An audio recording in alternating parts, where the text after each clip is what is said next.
നന്നായി കഴുകിയെടുത്ത ഒരു ഗ്ലാസ് ചെറുപയറാണ്. നന്നായി കഴുകണം കേട്ടോ. നമ്മൾ എന്തെങ്കിലും കെമിക്കലൊക്കെ ഇതിലുണ്ടാകാൻ സാധ്യതയുണ്ട്. അതുപോലെ തന്നെ ഒരു ഗ്ലാസ് പരിപ്പ് എടുത്തിട്ടുണ്ട്. നല്ല അടിപൊളി ഒരു കറിയാണ്. നല്ല മണവും രുചിയോടുകൂടെ തന്നെ നമുക്കിത് ഉണ്ടാക്കിയെടുക്കാം.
ഹായ്, ഹലോ, അസ്സാം വലൈക്കും, നമസ്കാരം.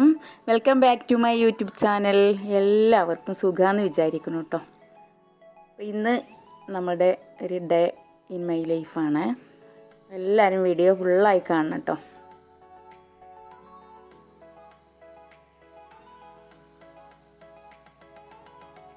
രാവിലെ നമ്മളെ നിസ്കാരവും പ്രാർത്ഥനയൊക്കെ കഴിഞ്ഞതിന് ശേഷം കുറച്ച് എക്സസൈസൊക്കെ എടുത്ത് എന്താ പറയുക, കുറച്ച് നടക്കാനൊക്കെ പോകും കേട്ടോ. അപ്പോൾ ഇന്ന് അതിനൊന്നും പറ്റിയിട്ടില്ല. അപ്പോൾ വീട്ടിൽ തന്നെ കുറച്ചൊക്കെ ചെയ്ത് നമ്മൾ അടുക്കളയിൽ കയറിക്കാണ്. ഇന്ന് ചെറുപയർ കറിയും ആട്ടമാവിൻ്റെ ദോശയാണ് ഉണ്ടാക്കുന്നത്.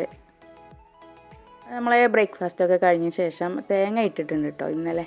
അപ്പോൾ അതൊക്കെ ഒന്ന് മുകളിൽ കൊണ്ടുപോയി വെക്കുകയാണ്. പെട്ടെന്ന് ഇനി പൊളിച്ച് വെയിലത്തിടാനൊന്നും മഴ എന്താ പറയുക ഉണങ്ങി കിട്ടുമെന്ന് അറിയില്ല. എങ്കിലും തേങ്ങ പുറത്ത് കിടക്കുമ്പോൾ ഒക്കെ കേട് വന്ന് പോകും കേട്ടോ. അപ്പോൾ അതിന് മഴ തട്ടാത്ത ഭാഗത്ത് മുകളിൽ കൊണ്ടുപോയി വെക്കുകയാണ്. പിന്നെ നമുക്ക് പൊളിച്ചെടുക്കാനും ഒക്കെ മഴ തട്ടാത്ത ഭാഗത്താകുമ്പോൾ പെട്ടെന്ന് പൊളിച്ചെടുക്കുകയൊക്കെ ചെയ്യാം കേട്ടോ. അല്ലെങ്കിൽ പുറത്താകുമ്പോൾ മഴയായിരിക്കുമല്ലോ. രാവിലേക്ക് ഒന്ന് തേങ്ങ പൊളിക്കണം എന്ന് വിചാരിച്ചാൽ പുറത്ത് മഴയാണ്. പിന്നെ എന്താ പറയുക, പുറത്ത് ചെറുതൊന്നും കെട്ടിയിട്ടില്ല തേങ്ങയും വിറകൊന്നും ഇടാൻ. അപ്പോൾ മുകളിൽ കുറച്ച് സ്ഥലം കിടക്കുന്നുണ്ട്. അപ്പോൾ അവിടെ കൊണ്ടുപോയി വെക്കുകയാണ് കേട്ടോ.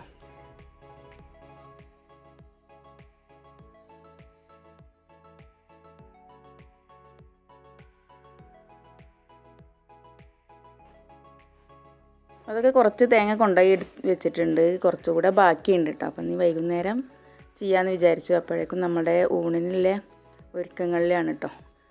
കുമ്പളങ്ങ കിട്ടിയിട്ടുണ്ട്. അതുപോലെ ഉരുളക്കിഴങ്ങ്, സവാള എല്ലാം വെച്ചിട്ട് അടിപൊളിയായിട്ടൊരു പരിപ്പ് കറിയാണ് കേട്ടോ. പരിപ്പൊക്കെ ഇട്ടിട്ട് സാമ്പാറല്ല, നല്ല ടേസ്റ്റോട് കൂടിയുള്ളൊരു കറിയാണ് കേട്ടോ. എനിക്ക് ഭയങ്കര ഇഷ്ടമാണ് ഇങ്ങനെ ഉണ്ടാക്കുന്നത്.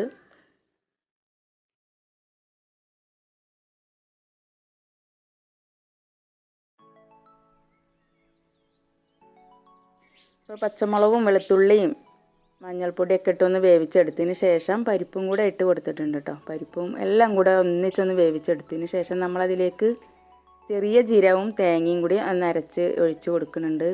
പിന്നെ പുളി ഒഴിക്കണില്ല കേട്ടോ. തക്കാളി നന്നായിട്ട് കൊടുത്തിട്ടുണ്ട്.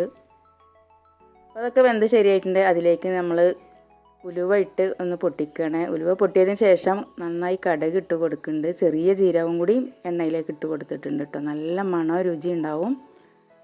പിന്നെ നമ്മൾ തീ ഓഫാക്കിയിട്ടുണ്ട് കേട്ടോ. കടുകും ഉലുവയും ജീരകമൊക്കെ പൊട്ടിയതിന് ശേഷം എന്നിട്ടാണ് കറിവേപ്പില ഇട്ട് കുറച്ച് മുളക് പൊടിയും കൂടി ഇട്ട് നല്ല മണമുള്ളൊരു കറിയാണ് കേട്ടോ. ഇതുപോലെ ഒന്ന് ഉണ്ടാക്കി നോക്കി. എനിക്ക് ഭയങ്കര ഇഷ്ടമാണ് ഇങ്ങനത്തെ കറി കേട്ടോ. നമ്മളെ ഊണ് കഴിക്കാൻ തോന്നുന്നൊരു സ്മെല്ലാണ് വരിക. നല്ല മണം തന്നെ നമ്മളെ കറിക്കുണ്ട് കേട്ടോ.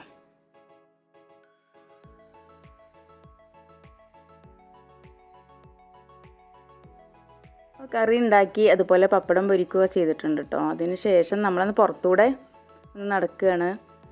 അപ്പോഴാണ് നമ്മളെ കലേഡിയൻ ചെടികൾ അടിപൊളിയായിട്ട് ഇങ്ങനെ മഴയൊക്കെ പെയ്തിട്ട് ഭംഗിയിൽ സുന്ദരികളായിട്ടുണ്ട് കേട്ടോ. എന്തൊരു ഭംഗിയാണ് കാണാനില്ലേ.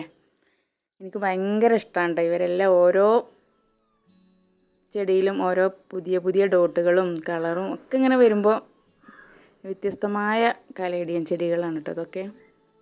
അപ്പം നമ്മളെ ഗാർഡനെ ഒന്നും കൂടി സുന്ദരിയാക്കാൻ പറ്റിയ ചെടികളാണ് ഇവരൊക്കെ കേട്ടോ. കൂടുതൽ വിലയൊന്നും ഇല്ലാതെ നമ്മളെ ഗാർഡൻ സുന്ദരിയാക്കി മാറ്റാൻ പറ്റിയ ചെടികളാണ്. വീഡിയോ ഇഷ്ടപ്പെട്ടാൽ ലൈക്ക് ചെയ്യാനും ഷെയർ ചെയ്യാനും ഒന്നും മറന്നു പോലെ. ഫ്രണ്ട്സുകൾക്കൊക്കെ ഷെയർ ചെയ്ത് സപ്പോർട്ട് ചെയ്യണം കേട്ടോ.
വീഡിയോ ഇഷ്ടപ്പെട്ടെന്ന് വിചാരിക്കുന്നു. പുതിയൊരു വീഡിയോ കാണും വരെ എല്ലാവർക്കും എൻ്റെ ഹൃദയം നിറഞ്ഞ നമസ്കാരം.